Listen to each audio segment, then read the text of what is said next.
Well, here is part two. This is going to be the green light checklist. The first thing this starts with is the idea of a title. Now, a title should sum up what you're doing in the storyline. It should also be something witty and mentally catching and captivating. So that could be something like The Wizard of Oz, which is an obvious thing that tells you what the story is about and who you're going to deal with, but not necessarily the protagonist. Another good title would be The Lion King, which pretty much describes the whole movie. Star Wars talks about the setting and what occurs. So try to come up with something maybe that's only a couple of words that sums up what you're doing. I'd say no more than 5 words if you can help it. Then we go on to the pitch logline. This is related to that sentence that you talked about earlier. And that sentence is something that you could say is expanded into a full paragraph. You probably would open up your pitch logline with the sentence that sums up your movie. You get into a little bit about what your character does and talk about some of the major points in the film that you're working on. This is something that you probably want to practice before next week because you're going to talk about your storyline. And, let's say we can pitch this thing on Wednesday, maybe. And by having the time to practice this logline, you'll be able to open up and banter before the beginning of your discussion of your film. So this just kind of goes through and tells you bit by bit what you should be hitting scene by scene, or let's just say, major point by major point in your film. The B story is something we'll talk about now. The B story is something where this character kind of has a falling apart, or this is something where a lot of the growth happens. During much of the film, it's going to be action.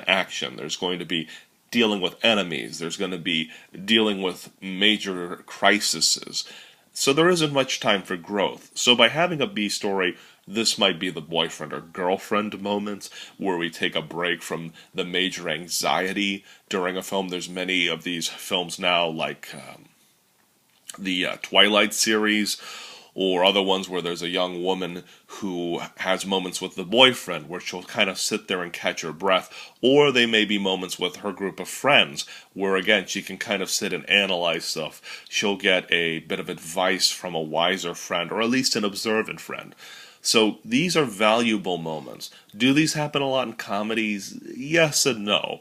Like in Who Framed Roger Rabbit, there are scenes where Eddie, the detective, meets with a woman who may be a former girlfriend or simply a lifetime friend who helps advise him on things. So it is important for you to work with this B story.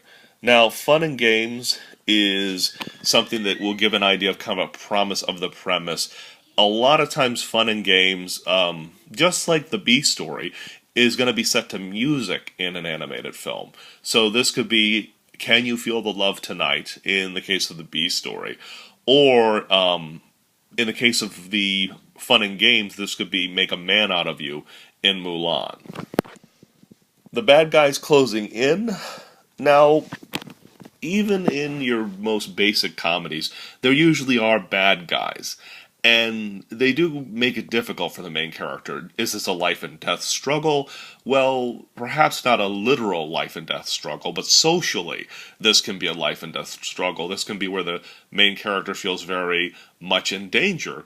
And that's followed up by the All Is Lost on page 2 of the Save the Cat Greenlight. And the whiff of death often these days is literal death. This is where they'll kill off one of the buddies. They will kill off a mentor even, and it adds to the overall quality of this film. Now, someone could be put into detention, someone could go to jail also, there could just be like a car that almost hits the character. It's kind of funny to think that people need this wake-up call in a movie, but quite often this is helpful.